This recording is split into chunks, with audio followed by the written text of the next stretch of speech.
नमस्कार students. Mathematics में अगर मज़ा लेना है तो डॉक्टर आर डी शर्मा के बुक को पढ़िए। उसमें क्या है आप पूछेंगे कि आखिर डॉक्टर आर डी शर्मा के बुक में ऐसा क्या है जो कि हम पर है। तो उनके बुक में कुछ ऐसे क्वेश्चंस हैं जो हाई वोल्टेज करंट प्रवाहित करते हैं। It A B C P be rational numbers such that P is not a perfect cube. A, B, C, P ये चार ऐसा रैशनल नंबर्स है और रैशनल नंबर्स जिसमें कि यहाँ दिया हुआ है कि P is not a perfect cube। ये चीज को नोट कीजिए, P is not a perfect cube। ये बहुत ही इंपॉर्टेंट लाइन है इस क्वेश्चन के लिए। Perfect cube if a plus b into p to the power 1 by 3 plus c p to the power 2 by 3 is equal to 0, तो साबित करना है हमको a b c तीनों बराबर होगा और तीनों का वैल्यू 0 होगा, इसके अलावा कुछ नहीं होगा। This is one of the example of high voltage current of doctor R D Sharma. हम लोग इसको देखेंगे, लेकिन इस क्वेश्चन पर डिस्कस करने से पहले मैं दो बात आपको बताना चाहूंगा। बात नंबर 1, अगर a minus B into C minus D अगर 0 हो, अगर ऐसा कंडीशन आपके पास आए तो इसमें से कोई एक जरूर 0 होगा। हम कह सकते हैं either a minus B equal to 0, therefore हम लिख सकते हैं a इक्वल टू बी, ठीक। और c minus D equal to 0, therefore हम लिख सकते हैं c इक्वल टू डी। इस दोनों में से कोई एक ही कंडीशन होगा, ठीक। लेकिन अगर ऐसा हो a minus B plus c minus D is equal to 0, अगर ऐसा आ जाए, मान लेते हैं कि दो टर्म है, दोनों का सम 0 है, तो हम कहेंगे कि a minus B equal to 0, therefore a equal to B and c minus D equal to 0, therefore c equal to D. आप पूछोगे कि दोनों तो एक ही बात है, यहां पर भी a equal to B, c equal to D, और यहां पर भी रिजल्ट वही आता है a equal to B, c equal to D. लेकिन यहीं पर हाई वोल्टेज करंट में आपको शॉक लग गया, ये दोनों इक्वल नहीं है, दोनों एक नहीं है। यहां पर मैंने लिखा है और ये चीज आप नोट नहीं की है, लेकिन यहां पर लिखा है एंड, यहां पर दोनों में से कोई एक होगा। ये एक हाथ है, एक हाथ ये है, कोई एक ही हाथ ऊपर उठाना है, लेकिन इसमें कहता है आप दोनों हाथ ऊपर उठा दीजिए। अंतर समझ में आ गई। बात नंबर 1। बात नंबर 2, ध्यान से देखिए। अगर आपको दिया हुआ है P is not a perfect cube, not a perfect cube, ये ऐसा इसलिए मैंने लिखा है क्योंकि ये क्वेश्चन में दिया हुआ है। अगर ये परफेक्ट क्यूब नहीं है तो इसका मतलब है कि p to the power 1 by 3 ये डेफिनेटली रैशनल नंबर नहीं होगा, क्योंकि p परफेक्ट क्यूब तो है नहीं, तो इसका क्यूब रूट आप निकालेंगे तो निकलेगा ही नहीं, इसलिए ये इरेशनल नंबर होगा। ये दो बात इस क्वेश्चन के सॉल्यूशन में जरूरत पड़ेगा, इसलिए मैंने बताना आपको उचित समझा। अब हम लोग चलते हैं डॉक्टर साहब के उस बहुत ही मजेदार क्वेश्चन पर, जिसको कि सॉल्यूशन देखने के बाद आपका मन भी कहेगा कि वाह डॉक्टर साहब, वाह डॉक्टर साहब। ठीक है, तो चलते हैं सॉल्यूशन में। इसके सॉल्यूशन में चलते हैं, लेकिन बिल्कुल ध्यान रखोगे, क्योंकि जरा सा भी अगर ध्यान हटा तो ये सवाल निकल गया बगल से। ठीक है, सॉल्यूशन दिया हुआ है ये condition, a plus b into p to the power 1/3 plus c into p to the power 2/3 is equal to 0। ठीक है, इस इक्वेशन को हम लोग मल्टीप्लाई करते हैं p टू द पावर 1/3 से।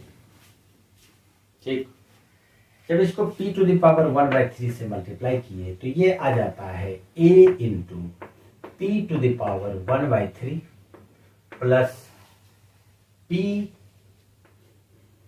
इंटू ये वाला मल्टीप्लाई होकर हो जाएगा p पर पावर 2/3, 1/3 प्लस 1/3 2/3, और फिर प्लस लिखते हैं c इंटू p पर पावर 2/3 प्लस 1/3 1 हो जाएगा, तो पावर छोड़ देता है is equal to 0।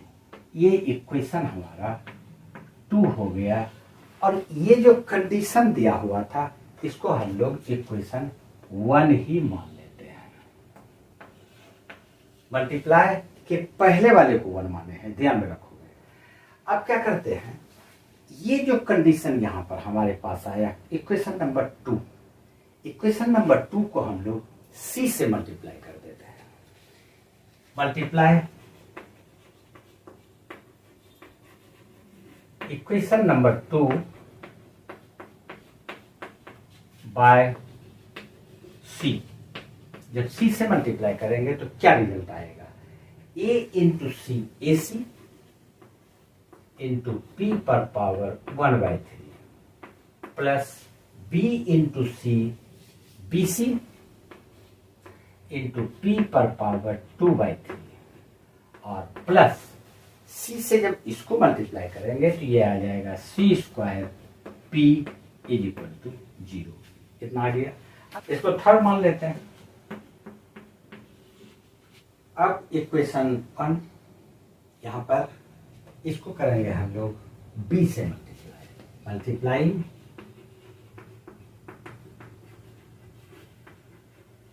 Equation 1 bye b। जब इसको इक्वेशन 1 को b से मल्टीप्लाई करेंगे तो ये हो जाएगा ab into ab plus b² p 1/3 b² p 1/3 plus bc into p 2/3। ठीक है, ये इक्वेशन नंबर हम लोग इसको 4 मान लेते हैं। अब क्या करते हैं, इस इक्वेशन में इस इक्वेशन को सब्ट्रैक्ट कर देते हैं। 4 माइनस इक्वेशन 3 क्या हमको मिलता है, ध्यान से देखिए, A B plus b² p पर power 1/3 plus bc into p पर 2/3, ये इक्वेशन 4 था। अब हम लोग इक्वेशन 3 ये वाला लिखेंगे, माइनस ac p पर power 1/3 minus bc into p पर पावर 2/3, और एक और टर्म होगा minus c² p is equal to, इतना में ये बराबर 0 था, इतना में इतना को माइनस करेंगे तो 0 माइनस 0 इज इक्वल टू 0। अब यहां पर देखिए कुछ कैंसिल होने वाला होगा, BC p to the power 2/3 BC p to the power 2/3, इसको कैंसिल कर देते हैं। अब यहां पर करते हैं b², ये टर्म और ये टर्म, देखिए p टू द पावर 1/3 दोनों में कॉमन है, तो हम लोग इसको लिख लेते हैं B square minus A C into P to the power 1/3, फिर प्लस लिखते हैं। ये और ये टर्म हो गया। अब बच जाता है ये टर्म ए बी, और एक टर्म और बच गया सी स्क्वायर। तो लिखते हैं A B minus C square P is equal to 0। Solution बनाने के पहले मैंने 2 पार्ट पर डिस्कस किया था, और उसमें से यहाँ पर उनमें से एक बात यहाँ पर देखिए, ये प्लस ये term this term plus this term is equal to 0। इसका मतलब है ये भी 0 होगा और ये भी 0 होगा। इस कंडीशन में हम लोग इसको भी 0 मानेंगे और इसको भी 0 मानेंगे। सबसे पहले इसको 0 मान के चलते हैं। देखिए यहाँ पर डायरेक्ट लिखेंगे, इसका कोई रीजन नहीं होगा। लिखेंगे B square minus A C into B square, therefore B square minus A C into P to the power 1/3 is equal to 0। ये पी टू द पावर 1/3 उधर जाके 0 ही हो जाएगा। तो हम लोग लिखेंगे B square minus A C is equal to 0, therefore B square is equal to A C. एक कंडीशन हमारा ये आ गया। अब दूसरा वाला लेके चलते हैं। यहाँ पर इसको A B minus C square P and A B minus C square P is equal to 0। ये भी 0 होगा। तो इससे हमारा निकल जाता है therefore A B is equal to C square P. यहीं पर जो है इसके सॉल्यूशन में थोड़ा सा तिक्रम है। क्या करते हैं, देखिए B square equal to A C हो गया। अब यहाँ पर हमारे पास A B is equal to C square P दिया हो। यहाँ पर हम लोग इसको स्क्वायरिंग कर देते हैं। स्क्वायरिंग करने पर हमारे पास आ जाता है A square B square is equal to C पर पावर 4 इंटू पी स्क्वायर। ये आ जाएगा। अब देखिए यहाँ पर पहले वाले कंडीशन से B square equal to A सी हमको मिल गया था।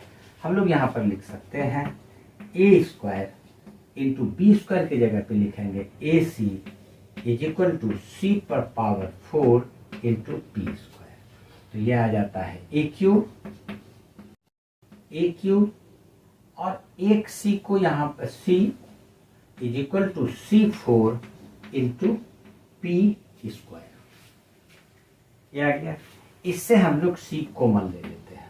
सी जब कॉमन ले लिए तो बच गया ए क्यूब माइनस ए क्यूब, और ये इसको हम लोग माइनस इज इक्वल टू 0 लिख लेते हैं। तो बच गया ए क्यूब, और यहाँ पर से सी जब कॉमन ले लिए तो माइनस यहाँ बच जाता है C cube P square is equal to 0। यहाँ पर 2 टर्म का प्रोडक्ट 0 दिया हुआ है। या तो सी इक्वल टू 0 होगा, either C is equal to 0। एक वैल्यू हमारा निकल गया है जो निकालना था, C equal to 0, B equal to 0, A equal to 0। इसमें सी इक्वल टू 0 आ गया। लेकिन दूसरा कंडीशन ये भी है, इसको भी लेके चलना पड़ेगा।